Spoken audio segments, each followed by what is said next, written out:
Good morning everyone, today we're going to be talking about gearing up on a budget.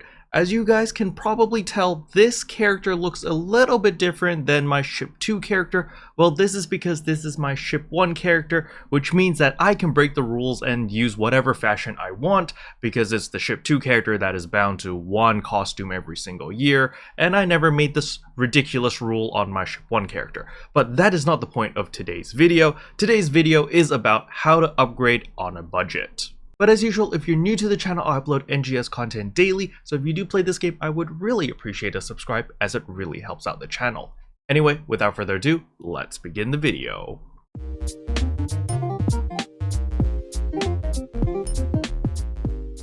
So the very first thing I need to show off is of course my battle power. You can see that I have 1926 battle power, and would you believe me if I told you that all of my gear is at plus 40. I do not have a single piece of gear at plus 50. So let's take a look at the gear. So the first piece of gear I have is the Sanquium Katana, because well, obviously on Ship 1 I am not blessed by RNG and I do not have a relic weapon. So the Sanquium Katana was my next best upgrade.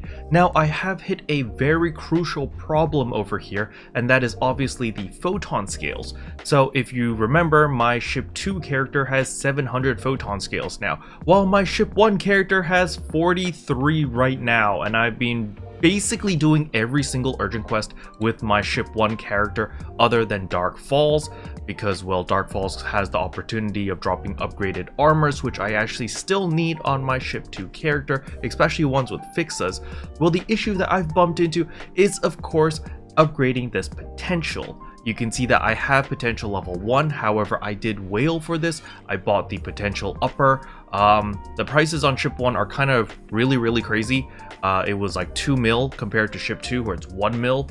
So I paid very dearly for this, and I kind of regret it. I should have just been patient and farmed for the 150 scales and save that 2 million Meseta, but I was impatient and I really wanted to upgrade my potential. But yeah, I regret it. Don't do it. It's a waste of money. Now the next thing I want to talk about is of course the augments. We can see over here that I have Gigas Might 2, Form Soul 3, Might 3, and Dreadkeeper 2. Now the reason why I picked these augments specifically is because they are relatively inexpensive, and I actually had a couple in storage. However, if you look at my armors, you can see that I downgraded simply because I ran out of Meseta and I couldn't really afford, like, Might 3s are crazy expensive on Ship 1. I don't know why. Simply, maybe it's like not enough people farm or something, but either way the point is I downgraded to Might 2, Dust Soul 2, Gigas Might 2, and Dreadkeeper 2 simply because I could afford it. This was a lot cheaper. Might 2s are 1,000, Dust Soul 2s are 1,000, Gigas Might 2 is a little bit expensive, it's like 10,000 I think each, and Dreadkeeper 2s were about like 30,000 each, 35,000 each. So it wasn't that bad overall to buy 10 capsules of each. You know, it is a little bit of money, but it's not the end of the world. And of course I did have to upgrade to the Terminator armor. We're just going to call it the Terminator armor simply because it does give that 2% weapon potency, gives a decent amount of HP and PP, and this armor is not that expensive nowadays. Now if we check market price, you see you can get it for 20,000, so you don't have to wait for the Dark Falls urgent quest. You can simply just buy a normal armor. And then to upgrade these armors, I simply just ran a bunch of yellow triggers in order to get the golden prim armors, fed them into the armors, and got them to plus 40. Now you may notice over here on this Terminator armor that I'm having Might 3. This was simply because I did have some extra Might 3s from my farming sessions or from something in my material storage, so I decided to gamble and use it. Because on Ship 1 I don't have any augmentation aids, like nada, not even like the 5% or the 10%. I was like, whatever, just full Gamba mode, and I got lucky and managed to keep it. And the last piece of armor I have is this Vios armor, which I upgraded way back in December. And you can see here it's got Might 3, Form Soul 2, Magnus Note, and Dreadkeeper. I would probably change the Magnus Note to a Gigas Might 2. However, I know for a fact that I'm not going to be keeping this Vios armor because obviously I'm going to be upgrading to the Terminator armor simply because it offers more stats. And with all of those upgrades, I was able to hit 1926 battle power, and I'm not even done yet. You know, I'm still missing one piece of armor. I can still upgrade the potential of my weapon, so forth and so on. So this is definitely a work in progress.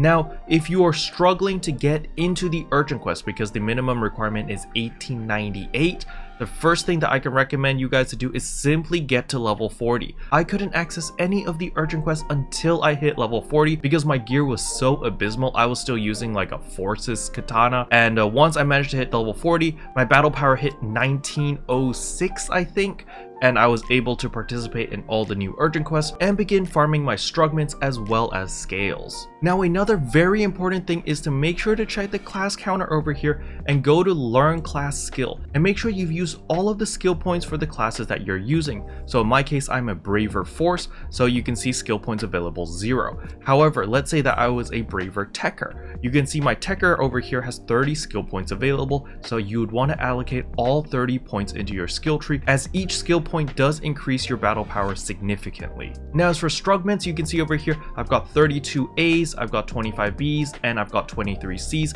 and the first priority, the moment I get 30 of each, is going to be the weapon, because that will give me the most battle power, simply because, well, the attack stat is going to go up significantly at plus 50. So that is my number one priority. Once I do that, then I will slowly work on the armors and limit break these. As for my resources, especially my Meseta, I'm avoiding buying anything. I'm trying to farm for every single piece, simply because the market is out of whack, at least from my experience comparing it to ship 2. So I can only imagine how it is on ship 3, and ship 4 is probably even more out of whack than ship 1. So yeah, save your money, try to farm everything you can, because things are really expensive on the other ships. So in conclusion, as a low budget player, what should your priorities be? The first priority is get a decent weapon. So if you have a bunch of photon scales because it's your main character, it's your main account, then by all means go the Sanguine weapon, because you have the photon scales in order to unlock the potentials, then go for it. However, if you do not have any photon scales and you don't have the time to play every single day, do the urgent quests and earn photon scales slowly, then maybe just stick with the Griaga weapons, get that to plus 50, and you're fine, okay? Next up is the armors. Now I know a lot of people will be very tempted to go with the Grias armors or the Gion armors, simply because, you know, a lot of people are trying to sell their armors that's fully made, fully augmented, everything's done, and they're selling it for like 8 to 10 million. I know it's super tempting to pick up one of those and you'll be set. However, keep in mind 10 million per piece is still a very hefty cost, and if you make your own Terminator armor, it's actually a lot cheaper, simply because, well, the armor itself doesn't cost a lot because it drops like candy and a lot of people have the armors already, and second of all, the augments that you're using aren't that expensive.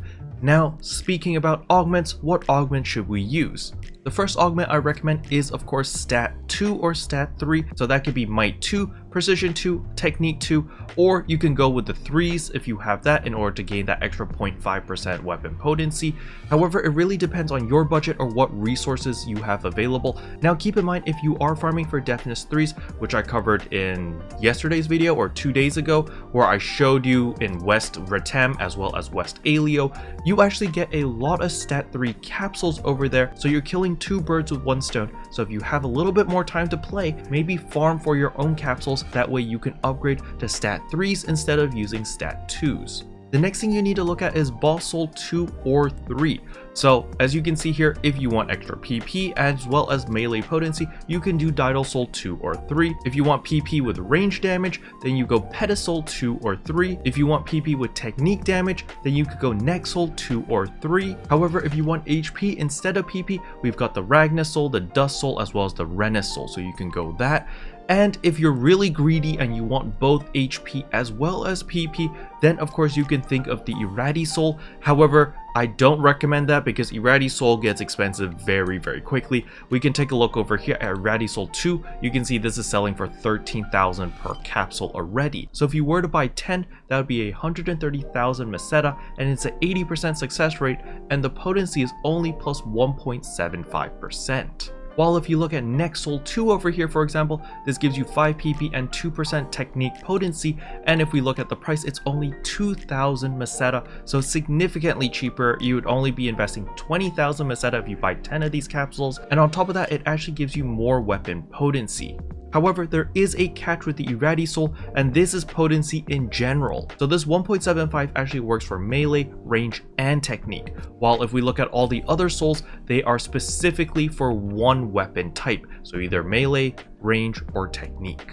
As for your third augment, I recommend using a Gigas capsule, so you can either use Gigas Precision, Gigas Technique, or Gigas Might. Depending on what you can afford, you either do 1, 2, or 3. Obviously 3 is going to give you the best results, but is going to be the most expensive. As we can see here, if we were to look at a Gigas 1, it would give you 1.5% weapon potency and 5 HP, and it only costs 1,000 Meseta. However, I would try to aim for level 2 capsules over here, simply because it gives you a little bit more potency, a little bit more HP, and is just a little bit better all round. However, if you really can't afford it, it's fine to go level 1 capsules. And last but not least is a toss-up between Dreadkeeper or Alt Secreta. Both of these capsules are very powerful. If you want to go a little bit more DPS oriented, you can definitely just go Alt Secreta, simply because it is a very glass cannon-y skill. It gives you a lot of potency, it gives you floor potency, but at the cost of HP and the cost of damage resistance. But if you're like me and you always get hit all the time, so you prefer a little bit more tankiness, then Dreadkeeper is definitely something you can look at instead. Special thanks to all the members for supporting the channel. It really means a lot to me. Thank you again. But yeah, that's all I wanted to cover in today's video. Hopefully you guys found it helpful. If you did, I would appreciate a like and a subscribe, and I'll see you guys in tomorrow's video. Bye!